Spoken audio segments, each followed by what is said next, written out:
น้องก็เลยมาเด้อ FC ทุกคนแล้วก็ท่านผู้ใหญ่ใจบุญทุกคนแล้วก็แม่แล้วก็ทางทีมงานเราเตะใส่บุญขอให้มาร่วมงานมื้อนี้เป็นวันเน้องขึ้นอยู่เรือนงานน้อยขึ้นเฮือนยาง3หอบขึ้นเฮือนพี่น้องเอ้ยเพื่อเอิ้นเอาโศกเอาใส่บ่โศกเอามานบ่พร้อมได้กีบก็กีบบักเล่นนี่พี่น้องเอ้ยเบิด2 4 5คนเนาะครอบครัวของน้องก็เลย5คนกำลังเฮ็ดพิธียืนอะไรไม่ติด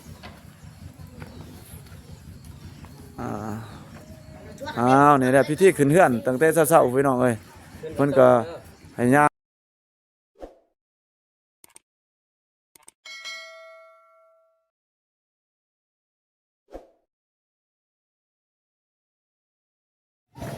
ป้าบรรยากาศพี่น้องเอ้ยสุดยอดบรรยากาศขาบเช้าพี่น้องเอ้ยน้องๆนักเรียนก็กาเกียมไปห้องเรียนแล้วพี่น้องเอ้ยว่าเองก็สิเดินทางไปหาน้องก็เลยต่อกับพวกน้องๆนี่ไปห้องเรียนบ่โอ้สิไปห้องเรียนเลยพี่น้องเอ้ยพุ่นกาเกียมไปห้องเรียนประถมเอาเด้อเข้าห้องเรียนนะลูกเด้อโอเคเอาเก่งเข้าห้องเรียนเอากับทักทายสบายดีอีกทีหนึ่งพี่น้องเอ้ยพ่อแม่พี่น้อง FC เบิร์ดสุขุสุขเนาะบ่ว่าอยู่ไกลอยู่ใกล้ก็อยู่ภายในและก็ต่างประเทศก็ยินดีเนาะตอนรับเข้าสู่2บ่าวผู้วงแนลอีกคือเก่าคือเริ่มเนาะพี่น้องเนาะบ่เองก็สิเดินทางแบบหีบด่วนเนาะไปหาน้องก็เลยไปเยี่ยมยามถามข่าวก็ได้วันได้บ่ได้ไปมื้อนี้ถือว่าเป็นอีกมื้อนึงสุดพิเศษพี่น้องเอ้ยเป็นมื้อแสนวันดีน้องก็เลยขึ้นเฮือนใหม่ขึ้นเฮือนใหม่เด้อพี่น้องเด้อให้พี่น้องมาเบิ่งเด้อว่าน้องก็เลยเป็นจังได๋พี่น้องเอ้ยไปหาเพิ่นไปให้กำลังใจเพิ่นไปเด้อ let's go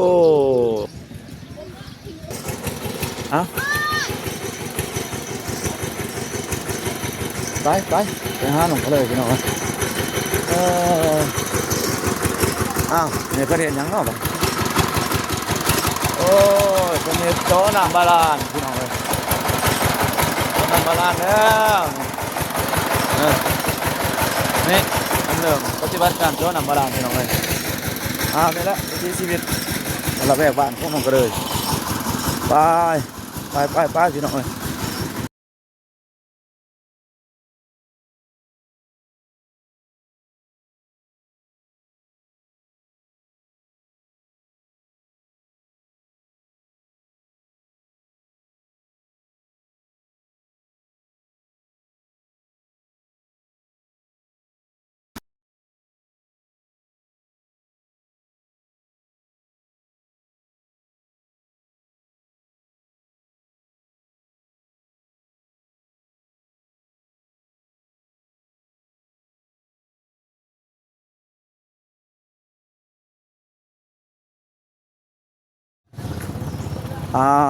ไปพี่น้องเอ้ยไป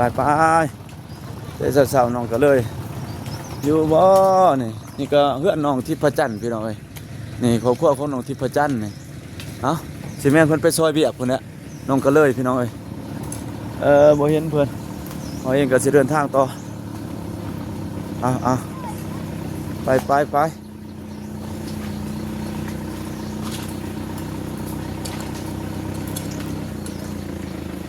แน่โอเคบ้านนี่พี่น้องเอ้ยบ้าคักแน่เด้อบ้านคักแล้วบ้านนี่ก็มีญาติของน้องก็เลยมาซื้อเครื่องซื้อของมาแต่ตลาดพอดีพี่น้องเอ้ยคักหลายเด้อบ้านนี่เตรียมแล้วขึ้นเฮือนแล้ววันนี้เตรียมจกงามเฮือนนี่เพิ่นก็เอาออกแล้วมาออกแล้วพี่น้องเอ้ยโอ้จกงามเลยพี่น้องเอ้ยคักเลยเด้บ้านนี่สบายดีท่านนี่น้องก็เลยมาแต่ตลาดพี่น้องเอ้ยโถคักเลยเด้น้องก็เลยโอ้ไปซื้อหยังเนาะบ้านนี้น้องก็เลยเนาะน่าสบายดีน้องก็เลยน้องก็เลยนี่พวกมาแต่ตลาดพี่น้องเอ้ยไปซื้อหยังแน่นี่ก็เลย กาแก้มได้ยินข่าวดีว่าน้องก็เลยขึ้นเรือนใหม่บ่ โดยขึ้นอยู่ซื่อๆบ่มีหยัง ข้าเปิดเด้อเนาะขึ้นอยู่ติได้ยินข่าวจากน้องบ้องนะเว้าเองก็บ่ได้มาช่วงนี้เพราะว่าค่าเวียกหลายเนาะเว้าเองก็ไปเวียกทางการเปิดกองประชุมบ้านสำรวจพลเมืองก็ได้บ่ได้มาอัปเดตพี่น้องเอ้ยจนน้องก็เลยมาอังล้นไปได้เนี่ยเพื่อนหลังเก่านี่ก็ได้ หวาน โอ้ถือว่าเคลียร์ออกหมู่บ้านเนาะ โดย อ้าวนี่จบงามแล้วเลยคักปั้นยังพี่น้องเอ้ยนี่จบงามเลยน้องก็เลยได้ถือว่ามื้อนี้ก็เชิญไผแหน่ทีมงานน้องก็เลยนี่ก็ได้เชิญบ่หลายบ่ ทีมงานเหรอ ไผแหน่เลย งานก็ยังบ่อยาก น้องก็เลยว่าทีมงานให้มาเบิดเพิ่นว่า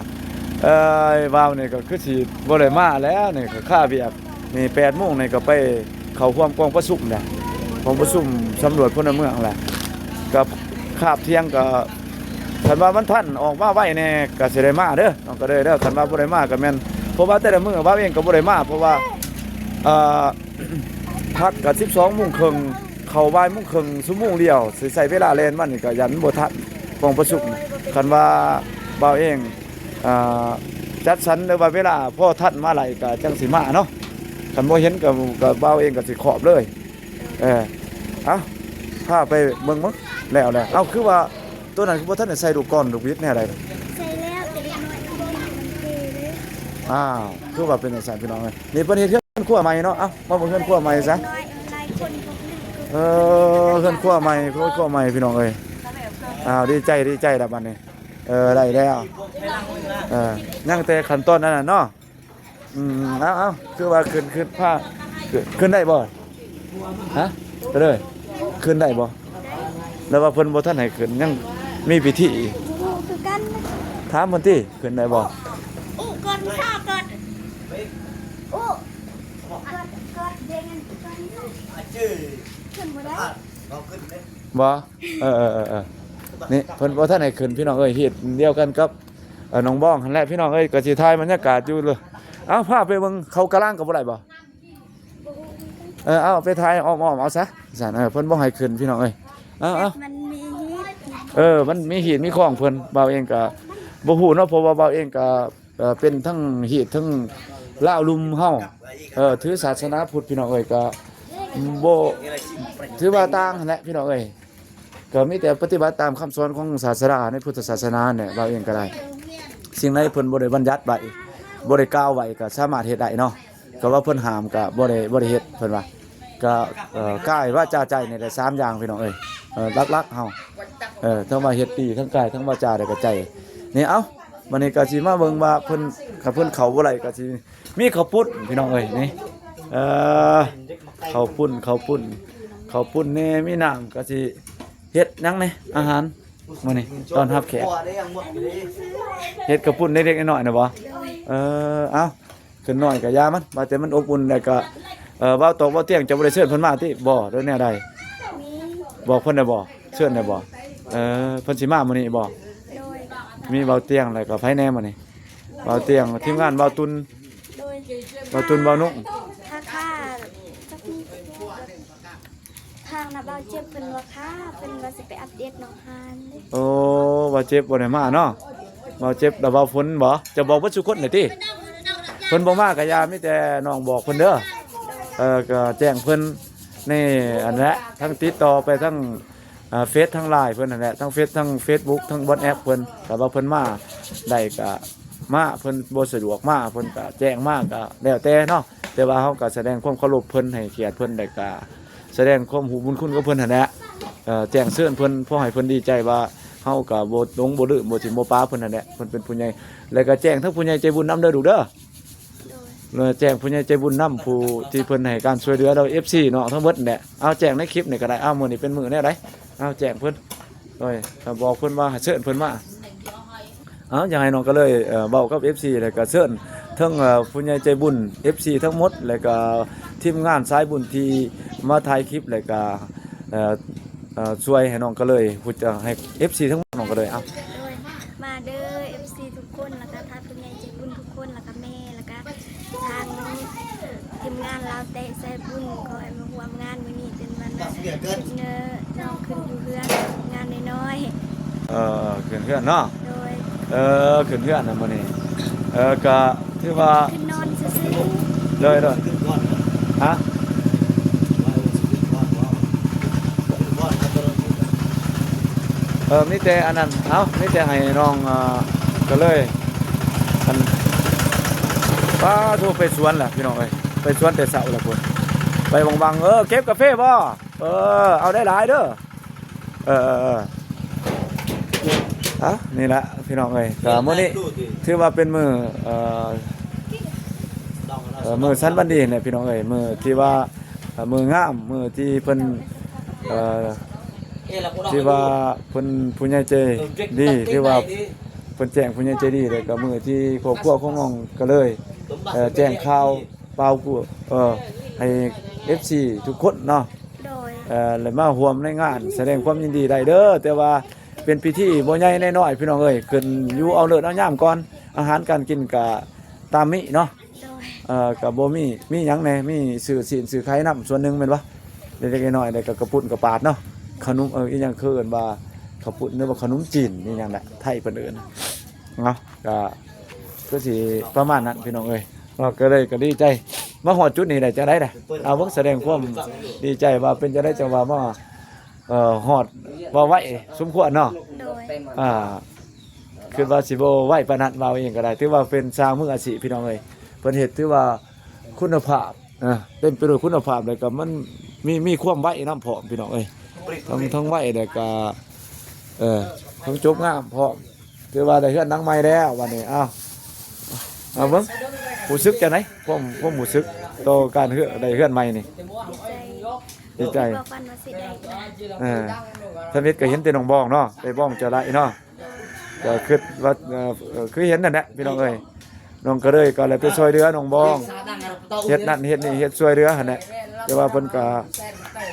น้องความสุขดีบุญของน้องแท้ๆน่ะพี่น้องเอ้ยจังได๋ย้อนว่าผู้ใหญ่ใจบุญช่วย FC พักลั่นหั่นแหละเนาะแล้วก็ทีมงานสายบุญดาวไต้ก็ได้เผยแพร่ภาพแล้วก็เพิ่นก็มีผู้ใหญ่เพิ่นก็เห็นความสำคัญในการได้มีการจาคะเสียสละแบ่งปันให้กันพี่น้องเอ้ยเพิ่นก็ทำคุณงามความดีทำบุญกุศลให้กับน้องก็เลยถือว่าบ่ผิดพลาดเลยพี่น้องเอ้ยบ่ผิดบังแหละน้องก็เป็นคนเด็กกตัญญูแล้วก็เป็นคนรู้มันขยันเพียรแล้วก็สมควรที่ได้รับการช่วยเหลือแหละพี่น้องเอ้ยตามเราก็มาสัมผัสได้รู้จักกับน้องก็ย้อนความดีของน้องนั่นแหละหลายคนก็สิเห็นผ่านคลิปเราเองก็มาแสดงความยินดีมื้อนี้ก็บ่ฮู้สำหรับว่าเป็นบ้านขึ้นเฮือนใหม่ของน้องก็เลยเพราะว่าว้าวก็ไปเวียกทางการบ่ได้มาถ่ายคลิปเลยเนาะเป็น 4-5 มื้อเลยพี่น้องเอ้ยก็พวกมาก็จังว่าฮู้นำน้องบ้องมาตั้งใจว่าสิมาอัพคลิปน้องบ้องแล้วก็น้องก็เลยที่ชื่อแล้วก็บ่ฮู้ดอกว่าเพิ่นสิขึ้นเฮือนมื้อนี้ก็โชคดีก็มาพอเพิ่นขึ้นเฮือนเนาะมาเบิ่งย่างไปสำรวจให้น้องเพิ่นพาไปเบิ่งหอเพื่อนเพราะว่าเพิ่นบ่ให้ขึ้นเฮือนพี่น้องเอ้ยขึ้นเฮือนกับเขากลางก็บ่ได้มีแต่นี่ถือว่าญาติพี่น้องของน้องก็เลยก็มาแล้วอะไรมื้อไรนี่แล้วตัวนี้นี่เพิ่นขัวนี่เฮ็ดกระทัดหัดเลยสร้างแรงหรือว่าพี่น้องเฮาเฮ็ดเองตัวนี้โมเมนต์ฝีมือสร้างแรงเลยพี่น้องเอ้ยเป็นญาติของน้องบองมาช่วยกันคนเอาไม้น้ำมือมาเฮ็ด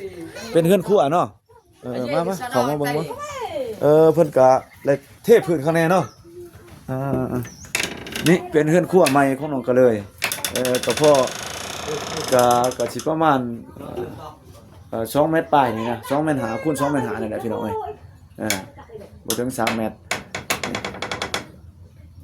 ที่เฮ็ดเป็นเรือนครัวใหม่ตัวนี้เนี่ยเพิ่นก็เทพื้นข้างในพี่น้องเอ้ยครับมันอยากต่ำจักหน่อยเนาะยามฝนก็คือสิอันนั้นเนาะมันเป็นพื้นที่สูงคือสิบ่น้ำคือสิบ่ท่วมคือหนองบองเนาะพี่น้องเอ้ยนี่ได้อัปเดตคือบ้านขึ้นเฮือนใหม่ขึ้นบ้านใหม่ของน้องก็เลยสุดยอดพี่น้องเอ้ยสุดยอดน้องขึ้นบ้านใหม่น้องก็เลยน้องก็เลยก็นึ่งข้าวคือเอาอันนั้นไปปลุกเนี่ยนะนึ่งข้าวทุกอย่างปลุกให้มันหุมบ่พี่น้องเอ้ยมันล่ำสิ ตอนนี้ก็น้องก็เลยกำลังเฮ็ดพิธีพี่น้องเอ้ยตามความเชื่อเพิ่นก็ให้ย่างอ้อมเฮือนบ่เอ้า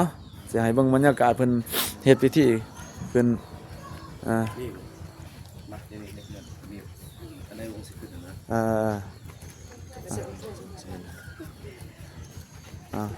มาติงมาเงี้ยมาtertos noมาterjuat เพิ่นย่างอ้อม ไว้แล้วไว้ เว้าเพิ่นสิเว้าแนวใดล่ะนี่มีเว้ามีหยังบ่นี่เวลาเพิ่นสิขึ้นนะ เพิ่นเว้าบ่เพิ่นจมแนวใดเพิ่นเว้า เพิ่นจมอยู่เทิงพุ่นน่ะ ตัวนี้แม่นย่างอ้อมหอบก่อนแม่นบ่ สามขึ้นเฮือน ย่าง3หอบขึ้นเฮือนพี่น้องเอ้ยเพื่อเอิ้นเอาโศกเอาใส่บ่โศกเอามานบ่พร้อมได้ซอง สามหอบ กีบก็กีบบุดเล่น นี่พี่น้องเอ้ยเบิด2 4 5คนเนาะพวกน้องก็เลย5คนกำลังเฮ็ดพิธียืนแล้วไม่ติด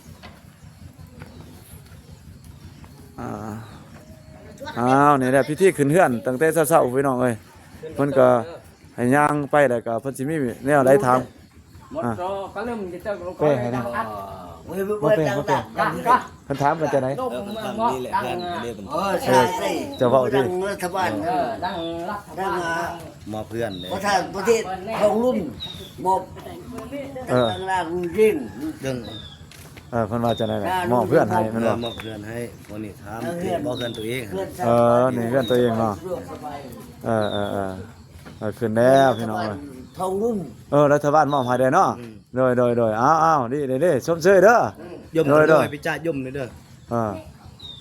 มือนี้พวกเขาลูกหลานจะขึ้นเรือนบ่ได้ขึ้นเรือนของรัฐบาล โดยอ้าวถามเฒ่าคนโอ้ลูกหลานขึ้นเฮือนเนาะ รัฐบาลมอบเพื่อนให้เขา ให้อยู่เนาะอยู่เย็นเป็นสุขบ่ แม่ เฮงๆลำๆด้วยเนาะ แม่ มีแต่สุขแต่มัน ให้อยู่วันนี้ให้อยู่เป็นปกติตลอด อยู่ดีมีแห้งเนาะคำคูณเนาะ แม่ คำคูณให้อยู่ดีมีแห้งคำคูณหาหยังก็ให้ได้เงินได้หลาย แม่ ให้สุขให้มันเนาะถือว่าเป็นของเจ้าแล้วแม่นบ่มานี่ แม่ มอบให้แล้วนี่ เทือนทางบ่ดีให้มอบให้เขานี่ มอบให้แล้วถือว่ารักษาเอาเบิ่งแยกเอาเนาะ แม่ นี่แหละพิธีขึ้นพี่น้องFC นี่ถือว่าเพิ่นก็มีเจ้าโคตรเพิ่นมายื่นแล้วก็มาไถ่ถามว่าให้มาหยังมามอบเพื่อนมาขึ้นเฮือนเนาะส่งมอบให้รักษาดีๆเด้อให้ฮับให้เฮงเด้อให้เฮงให้ดำๆด้วยเด้อให้อยู่เย็นเป็นสุขเด้อเนาะอ้าวบัดนี้ได้แล้วบัดนี้มีแต่เฮงแบบมีแต่ดำแต่ด้วยแล้วเนาะบัดนี้เนาะอยู่เย็นเป็นสุขแล้ว อุสมันประกาศอุส นี่เพิ่นเว้าภาษาเพิ่นเว้าก็บ่ฮู้พวกควบเนาะ ไฟอยู่ทั่ว โอ้เพิ่นว่าไปดังไฟนี่มีดามมาแปรนี่พี่น้องเอ้ยนี่น้องชายเพิ่นมาแปรให้นี่เพิ่นสบายดีเด้อนี่ผู้นี้นี่แม่นไกด์ไปแปรได้นี่พี่น้องเอ้ยแต่ว่าเองมาอยู่นี่ก็หลายปีแต่ก็บ่ไหลพ่อค้ำเลยพี่น้องเอ้ยเป็นคนดาวลุมเฮาบ่จักภาษาเพิ่นนี่แต่คนเพิ่นเองเนี่ยเพิ่นรู้จักว่าตุนว่าแต่ว่าเจ็บเนาะเพิ่นเป็นเนาะบ่ไหลเนาะ โอ้ตอน แต่ว่าเนี่ยบ่ฮู้จักเลยนะพี่น้องพุ่นมาแต่สวนแต่หัวออกหัวสวนพุ่นจังซี่แหละในชนบทหาเฮ็ดอยู่ไอ้พวกสิก็เฮ็ดอยู่เอาก่อน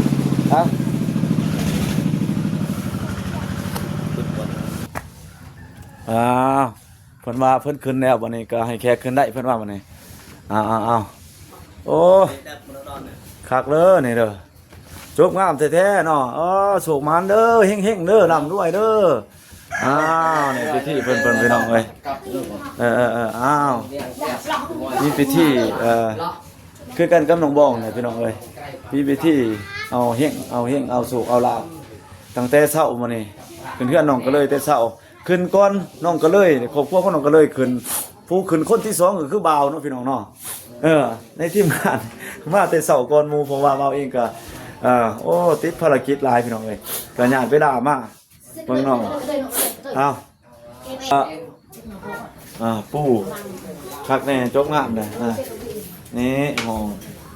โอ้เฮ็ดงามเฮ็ดสะอาดพี่น้องเอ้ยสมเป็นเฮือนใหม่นี่ห้องน้องก็เลยบ่ โดย นี่น้องก็เลยเพิ่นก็ยังมาเก็บรายละเอียดอยู่โอ้คือคักเถอะเว้ยงามเนาะ เพิ่นก็ท่าสีอันนั้นอันนี้ก็จนจะคิ้วไปพุ่นเนาะพี่น้องเอ้ยคักเลยพี่น้องเอ้ยนี่เครื่องอยู่ของนอนของน้องก็เลยเด้คือบ่ทันเห็นนี่ บ่มี บ่มีบ่ดอก โดย เพิ่นบ่มีพี่น้องเอ้ยน้องก็เลยก็นี่แหละพี่น้องเอ้ยเครื่องทั้งหมดของน้องก็เลยนี่พวกผมน้องก็เลยบ่นี่ โดย เดี๋ยวดูหนาวหน่อยเด้อพี่น้องเอ้ยน้องก็เลยก็มีแต่บ่มีเตียงบ่มีโซฟาหรอกพี่น้องเอ้ยตามชนบทก็มีแต่นี่แหละพี่น้องเอ้ยผ้าห่มนี่พื้นหนึงพ่อน้องก็เลยนี่พื้นเดียวแล้วก็บัดตัวนอนเด้ก็เลยตัวนอนนี่จังได๋ล่ะตัวนอนนี่ออกมาทั้งผีกับเม่นกาแฟแรงจึงคืนพี่น้องเอ้ยนี่รู้เรื่องตักกี่รู้ตัวตักเนี่ย สุกแล้วแรงจึงคืนพี่น้องเอ้ยบรรยากาศธรรมชาตินี่ความสวยสดงดงามนี่ที่ว่ายกให้เนาะคล้ายๆกับเพื่อนน้องบ้านน้องสาลีพี่น้องเอ้ยบ้านน้องสาลีก็ออกไขประตู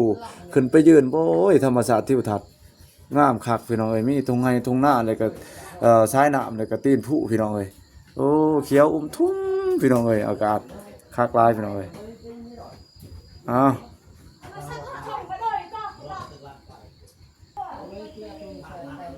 พี่น้องเอ้ย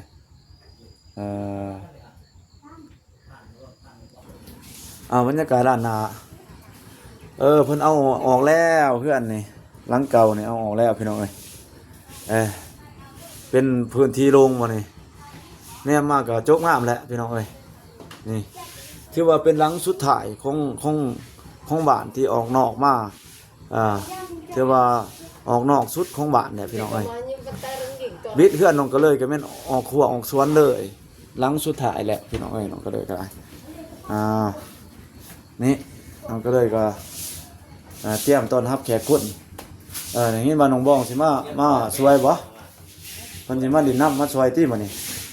ช่วยเดือน้องช่วยเดือก็แก๊กๆได้เฮ็ดเสิร์ฟอาหารการกินเนาะในบ้านเฮาเพราะว่าน้องก็เฮ็ดตามกำลังแห้งว่ามีเงินสำไรก็เฮ็ดซ้ำพอได้ขึ้นก่อนเนาะน้องก็ได้เนาะ โดย โอ้อยากมื้อแน่น้องก็ได้ดีใจนำเด้อก็ได้น้องก็ได้ดีใจนำโชคๆมันๆเด้อบัดนี้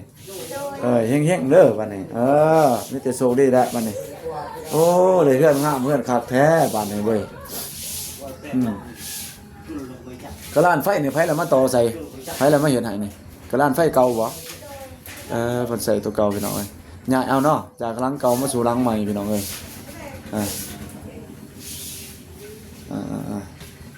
จ้างสร้างอันนั้นบ่ไฟฟ้าข้างในบ่แล้วว่าคนในบ้านเฮามาเฮ็ดให้ คนในบ้าน แต่ว่าบ่ได้จ้างเพิ่นได้เนาะหาเพิ่นบ่หาเพิ่นดาราบ่ โดย ไผได้เป็นเนาะ กับลูกก็ อันนั้นบ่สุกันเป็นบ่สุกันไผล่ะ ดูแม่ เพิ่นเคยเฮ็ดไฟฟ้าบ่ บ่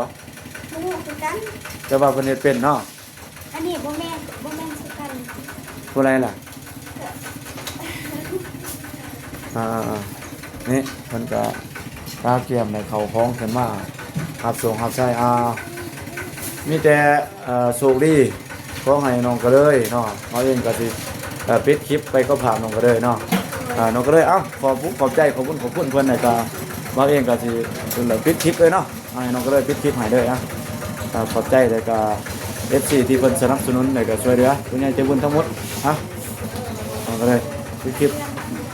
ให้น้องก็เลยปัดเพื่อนแล้วก็ปิดคลิปให้เลยพี่น้องเอ้ยมาเองก็ก้าวขอบคุณทุกกำลังใจทุกที่ว่าผู้ใหญ่ใจบุญที่เพิ่นมีพระคุณกับน้องก็เลยก็ให้ขอให้เพิ่น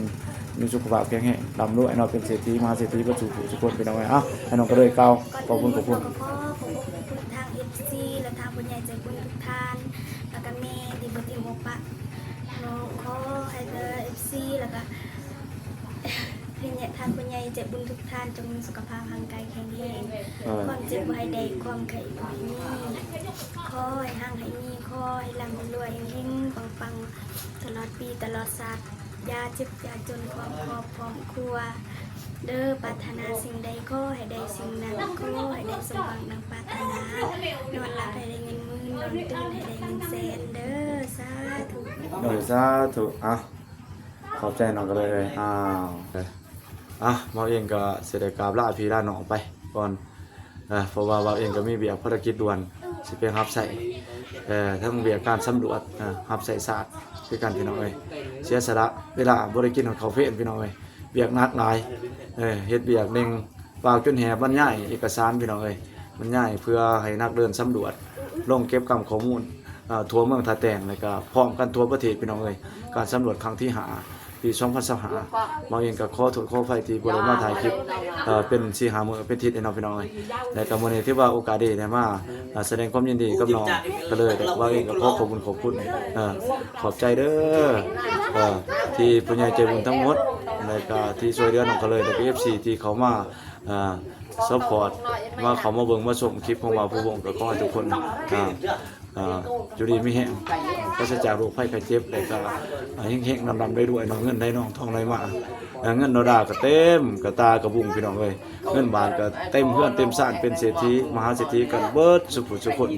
เราเองก็สิกราบลาพี่ลาน้องไปก่อนเอาบ๊ายบายน้องก็เลยไปก่อนวันนี้แต่ว่าบ่าวเองมีเวลาท่านตอนเที่ยงเนาะก็สิแบะมาผูกแขนให้กำลังใจกับน้องอีกเทื่อนึงบ่าวเองก็ไปก่อนพี่น้องเอ้ยยันบ่ทันเบียก